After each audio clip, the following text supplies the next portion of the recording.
Hello বন্ধুরা, আপনারা কি জানেন যে ইরান দেশটি কেমন? চলুন আর আমাদের চ্যানেলের সাথেই থাকুন। ইরান, যা পূর্বের পার্সিয়া নামে পরিচিত, মধ্যপ্রাচ্যের একটি গুরুত্বপূর্ণ দেশ। এটি হাজার হাজার বছরের ইতিহাস, সমৃদ্ধ সংস্কৃতি এবং বৈচিত্র্যময় জনগণের জন্য পরিচিত। ইরানের ভূগোল, সংস্কৃতি এবং রাজনৈতিক ইতিহাসের পটভূমিতে আমরা আমাদের এই ডকুমেন্টারির উদ্দেশ্য তুলে ধরতে চাই। ইরান বিশ্বের 18তম বৃহত্তম দেশ, যা 16,48,195 বর্গ কিলোমিটার এলাকা জুড়ে অবস্থিত। এটি উত্তর পশ্চিমে আর্মেনিয়া এবং আজারবাইজান, উত্তর পূর্বে তুর্কমেনিস্তান, পূর্বে আফগানিস্তান, দক্ষিণ পূর্বে পাকিস্তান এবং দক্ষিণে পারস্য উপসাগরের সঙ্গে সীমান্ত ভাগ করে। এর রাজধানী তেহরান, যা দেশের রাজনৈতিক, অর্থনৈতিক এবং সাংস্কৃতিক কেন্দ্র। এই ভিডিওতে আমরা ইরানের ইতিহাস, সংস্কৃতি, সমাজ এবং বর্তমান চ্যালেঞ্জগুলো নিয়ে আলোচনা করব। আমরা ইরানের সাম্রাজ্য, ধর্মীয় পরিবর্তন, রাজনৈতিক বিপ্লব এবং আধুনিক ইরানের চিত্র বিশ্লেষণ করব। ইরানের প্রাচীন ইতিহাস ও পার্সিয়ান সাম্রাজ্যের উত্থান। পার্সিয়ান সাম্রাজ্যের ইতিহাস প্রায় 2500 বছর আগে শুরু হয়। সাইরাস দ্য গ্রেটের নেতৃত্বে এই সাম্রাজ্য প্রতিষ্ঠিত হয়, যিনি প্রথম পার্সিয়ান সম্রাট হিসেবে পরিচিত। সাইরাসের শাসনামলে তিনি একটি শক্তিশালী প্রশাসনিক ব্যবস্থা প্রতিষ্ঠা করেন, যা বিভিন্ন জাতি এবং সংস্কৃতির মানুষকে একত্রে মিলিত করে। সাইরাসের সময় ধর্ম ও সংস্কৃতির প্রতি সহিষ্ণুতা ছিল, যা সাম্রাজ্যের বিস্তারে একটি গুরুত্বপূর্ণ ভূমিকা পালন করে। পার্সিয়ান সাম্রাজ্য বিস্তৃত হয়েছে, যা বর্তমানে ইরান, আর্মেনিয়া, আজারবাইজান, ইরাক এবং তুরস্কের কিছু অংশ জুড়ে রয়েছে। সাইরাসের প্রশাসনিক ব্যবস্থা ছিল উদার, যা বিভিন্ন জাতির মধ্যে শান্তি প্রতিষ্ঠা করেছিল। তিনি সাইরাস সিলিন্ডার তৈরি করেন, যা পৃথিবীর প্রথম মানবাধিকার ঘোষণা হিসাবে বিবেচিত হয়। এই সিলিন্ডারে সাইরাস ঘোষণা করেন যে তিনি বিভিন্ন জাতির ধর্ম ও সংস্কৃতির প্রতি সহিষ্ণুতা প্রদর্শন করবেন। জারদুশতবাদ ইরানের প্রাচীন ধর্ম, যা মানবিক মূল্যবোধ এবং নৈতিকতার উপর জোর দেয়। এই ধর্মের ভিত্তিতে সৃষ্টিকর্তা আহুরা মাজদা এবং অন্ধকারের শক্তি আহারিমানের মধ্যে একটি যুদ্ধ প্রতিষ্ঠা করা হয়। জারদুশতবাদ ধর্মী গ্রন্থ অবেস্তাতে এই ধর্মের মূল বিশ্বাস ও নীতিগুলো বর্ণিত রয়েছে। জারদুশতবাদ ইরানি সংস্কৃতির ভিত্তি হিসেবে কাজ করেছে এবং এটি আধুনিক ধর্মগুলোর ওপরও প্রভাব ফেলেছে। ধর্মটি নৈতিকতার গুরুত্ব, মানবতার প্রতি দয়া এবং সামাজিক ন্যায়বিচারের ধারণাকে প্রচার করে। ইরানে ইসলামের আগমন। 7ম শতকে ইসলামের আগমন ইরানের ইতিহাসে একটি গুরুত্বপূর্ণ মোড়। ইসলামের প্রচার এবং পরবর্তীকালে শিয়া ও সুন্নি ধর্মের মধ্যে বিভাজন ইরানকে রাজনৈতিক ও সামাজিকভাবে প্রভাবিত করেছে। ইসলামের আগমনের পর ইরান সমাজের ধর্মীয় ও সাংস্কৃতিক পরিবর্তন ঘটে, যা দেশটির ইতিহাসে একটি গুরুত্বপূর্ণ অধ্যায় হিসেবে বিবেচিত হয়। ইসলামের আগমনের পর ইরানে নতুন ধর্মীয় প্রতিষ্ঠান গঠিত হয় এবং মুসলিম সমাজের মধ্যে সাংস্কৃতিক বিনিময় ঘটে। মুসলিম শাসকরা বিভিন্ন অঞ্চলে শিক্ষা এবং শিল্পকে উন্নীত করেন। ইসলামী স্থাপত্যের উদাহরণ হিসেবে সিরাজের নাসির আল মলিক মসজিদ উল্লেখযোগ্য।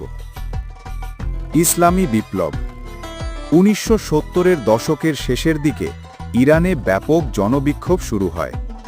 দেশটির শাসক শাহ মোহাম্মদ রেজা পাহলভির বিরুদ্ধে জনসাধারণের অসন্তোষ বৃদ্ধি পায়। রাজনৈতিক দুর্নীতি, অর্থনৈতিক অব্যবস্থাপনা এবং পশ্চিমা সংস্কৃতির প্রভাব ইরানি জনগণের মধ্যে অসন্তোষ সৃষ্টি করে। বিপ্লবের মূল নেতা আয়াতুল্লাহ খোমেনি ছিলেন, যিনি ধর্মীয় নেতৃত্বের ভিত্তিতে জনগণের মধ্যে সমর্থন অর্জন করেন। তার নেতৃত্বে জনগণ শাহের বিরুদ্ধে আন্দোলনে অংশ নেয়, যা 1979 সালে সফল হয় এবং ইসলামী রিপাবলিক প্রতিষ্ঠিত হয়। বিপ্লবের পর ইরান ইসলামিক রিপাবলিক হিসেবে প্রতিষ্ঠিত হয়। নতুন রাজনৈতিক কাঠামো ধর্মীয় নেতাদের হাতে কেন্দ্রীভূত হয় এবং সমাজে ব্যাপক পরিবর্তন আসে। ইসলামী আইন কার্যকর করা হয় এবং রাজনৈতিক বিরোধীদের উপর চাপ বৃদ্ধি পায়। এই সময় নারীদের অধিকার এবং মানবাধিকারের পরিস্থিতি নিয়ে আলোচনা শুরু হয়। ইসলামিক আইন অনুযায়ী নারীদের পোশাক, শিক্ষা এবং কর্মসংস্থানে নানা বিধিনিষেধ আরোপ করা হয়, যা দেশের রাজনৈতিক পরিবেশকে আরও জটিল করে তোলে। আধুনিক ইতিহাস ও ইরাক-ইরান যুদ্ধ। 1980 সালে ইরাক-ইরান যুদ্ধ শুরু হয়, যা 8 বছর ধরে চলে। সাদ্দাম হোসেনের নেতৃত্বে ইরাক ইরানের বিরুদ্ধে যুদ্ধ ঘোষণা করে। এই যুদ্ধের ফলে ইরানের অর্থনীতি, সমাজ ও সংস্কৃতিতে ব্যাপক প্রভাব পড়ে। যুদ্ধের সময় হাজার হাজার মানুষ প্রাণ হারায় এবং দেশটিতে অবকাঠামোগত ক্ষতি হয়। যুদ্ধের পর ইরান একটি নতুন রাজনৈতিক ও সামাজিক বাস্তবতার মুখোমুখি হয়। দেশের অর্থনীতি ক্ষতিগ্রস্ত হয় এবং সমাজে ব্যাপক পরিবর্তন আসে। যুদ্ধ শেষে ইরান আন্তর্জাতিক অঙ্গনে একটি নতুন পরিচিতি লাভ করে। ইরান পরমাণু প্রযুক্তি উন্নয়নে আগ্রহী হয়ে ওঠে, যা আন্তর্জাতিক অঙ্গনে বিতর্ক সৃষ্টি করে। 2002 সালে আন্তর্জাতিক সম্প্রদায়ের নজরে আসে যে ইরান গোপনে পরমাণু স্থাপনাগুলি তৈরি করছে। পশ্চিমা দেশগুলির সঙ্গে সম্পর্কের অবনতি ঘটে এবং নিষেধাজ্ঞার ফলে দেশের অর্থনীতি বিপর্যস্ত হয়। 2015 সালে ইরান ও 6টি বিশ্বশক্তির মধ্যে একটি পরমাণু চুক্তি স্বাক্ষরিত হয়, যা ইরানের পরমাণু কার্যক্রম সীমিত করে। ইরানের সংস্কৃতি, ভাষা ও সাহিত্য। ফার্সি ভাষা ইরানের প্রধান ভাষা, যা দেশের সাহিত্য ও সংস্কৃতির ভিত্তি। রুমি, হাফিজ এবং সাইদ নুরির মতো কবিরা মানবিক অনুভূতিকে গভীরভাবে প্রকাশ করেছেন। তাদের কবিতা আজও মানুষের মনে প্রভাব ফেলে। ফার্সি সাহিত্যের বিভিন্ন শাখা রয়েছে, যেমন প্রাচীন কবিতা, আধুনিক কবিতা, উপন্যাস এবং নাটক। ইরানি সাহিত্য ইরানি সংস্কৃতির একটি গুরুত্বপূর্ণ অংশ এবং এটি বিভিন্ন সমাজের মধ্যে সাংস্কৃতিক বিনিময়কে উৎসাহিত করে। ইরানের স্থাপত্য বিশ্বের অন্যতম সুন্দর। শিরাজ, ইস্পাহান ও তেহরানের মসজিদগুলো তাদের নকশা ও স্থাপত্য শৈলীর জন্য বিখ্যাত। রমজান মাসে ইরানে বিভিন্ন সাংস্কৃতিক অনুষ্ঠান এবং উৎসব পালিত হয়। ইরানি শিল্পের মধ্যে সঙ্গীত, নৃত্য, চিত্রকলা এবং কারুকাজ উল্লেখযোগ্য। ইরানি খাবার বৈচিত্র্যময় এবং সমৃদ্ধ। কাবাব, পোলো এবং বিভিন্ন ধরনের মিষ্টান্নের মাধ্যমে খাদ্য সংস্কৃতি দেশের সাংস্কৃতিক পরিচয় প্রকাশ করে। ইরানি খাবারের মূল উপাদানগুলোতে চাল, মাংস, সবজি ও মশলা ব্যবহার করা হয়। খাবার তৈরির প্রক্রিয়া এবং উপাদানগুলো দেশের ইতিহাস ও ঐতিহ্যের সঙ্গে সম্পর্কিত।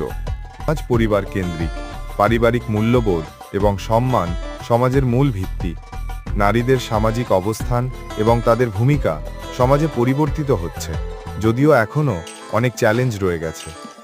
নারীরা এখন শিক্ষা এবং কর্মসংস্থানে সক্রিয়ভাবে অংশগ্রহণ করছে, তবে এখনও অনেক ক্ষেত্রে সামাজিক বাধাবিপত্তির মুখোমুখি হচ্ছে। শিয়া ও সুন্নি ধর্মের মধ্যে বিভাজন এবং অন্যান্য ধর্মীয় সংখ্যালঘুদের উপর চাপ ইরানের সমাজকে প্রভাবিত করছে। রাজনৈতিক পরিস্থিতি ধর্মীয় মতবিরোধকে আরও জটিল করে তুলেছে। শিয়া মুসলিমরা ইরানের সংখ্যাগরিষ্ঠ জনগণ, তবে সুন্নি মুসলিম এবং অন্যান্য ধর্মীয় সংখ্যালঘুদের অধিকার নিয়ে উদ্বেগ রয়েছে। ইরানের অর্থনীতিতে তেল ও গ্যাসের ভূমিকা। ইরানের অর্থনীতি প্রধানত তেল ও গ্যাসের উপর নির্ভরশীল। দেশের তেল রপ্তানি আন্তর্জাতিক বাজারে গুরুত্বপূর্ণ। তেলের দাম এবং আন্তর্জাতিক বাজারের পরিবর্তন দেশের অর্থনীতিতে প্রভাব ফেলে। নিষেধাজ্ঞার ফলে দেশের অর্থনীতি সংকটাপন্ন হয়ে পড়ে এবং বেকারত্ব বৃদ্ধি পায়। কৃষি ও শিল্প খাতের উন্নয়ন দেশের অর্থনীতিতে গুরুত্বপূর্ণ। কৃষি প্রযুক্তির আধুনিকীকরণ ও শিল্প খাতের বিকাশ দেশের উন্নয়নে সহায়ক হতে পারে। কৃষি উৎপাদনের ক্ষেত্রে ইরান বিভিন্ন ধরনের শস্য ও ফল উৎপাদন করে, যা দেশটির খাদ্য নিরাপত্তার জন্য অপরিহার্য। শিল্প খাতে টেক্সটাইল, খাদ্য প্রক্রিয়াজাতকরণ এবং নির্মাণ খাত উল্লেখযোগ্য। পরিবেশগত সমস্যা ইরানের বর্তমান চ্যালেঞ্জ ও ভবিষ্যৎ। জল সংকট, বায়ু দূষণ এবং পরিবেশের অবক্ষয় ইরানের জন্য বড় চ্যালেঞ্জ। দূষণের কারণে স্বাস্থ্য সমস্যাগুলি বৃদ্ধি পাচ্ছে এবং জল সংকট দেশের কৃষি ও মানুষের জীবনযাত্রাকে প্রভাবিত করছে। সরকারি উদ্যোগ এবং আন্তর্জাতিক সহযোগিতার মাধ্যমে পরিবেশ রক্ষায় পদক্ষেপ নেওয়া প্রয়োজন। যুক্তরাষ্ট্র, ইউরোপীয় ইউনিয়ন এবং প্রতিবেশী দেশগুলোর সঙ্গে ইরানের সম্পর্ক জটিল। আন্তর্জাতিক নীতির পরিবর্তন দেশটির ভবিষ্যৎকে প্রভাবিত করবে। ইরানের পরমাণু কর্মসূচি এবং মানবাধিকার বিষয়ক পরিস্থিতি আন্তর্জাতিক সম্পর্ককে আরও জটিল করে তুলেছে। ইরান তার ইতিহাস ও সংস্কৃতির মাধ্যমে বিশ্বে এক বিশেষ স্থান অধিকার করে আছে। বর্তমান চ্যালেঞ্জগুলো কাটিয়ে উঠে ইরান কিভাবে ভবিষ্যতের দিকে এগিয়ে যাবে তা সমগ্র বিশ্বের জন্য একটি গুরুত্বপূর্ণ প্রশ্ন। আশা করা যায় যে ইরান তার ঐতিহ্য ও সংস্কৃতির মিশ্রণে একটি উন্নত ভবিষ্যতের দিকে এগিয়ে যাবে।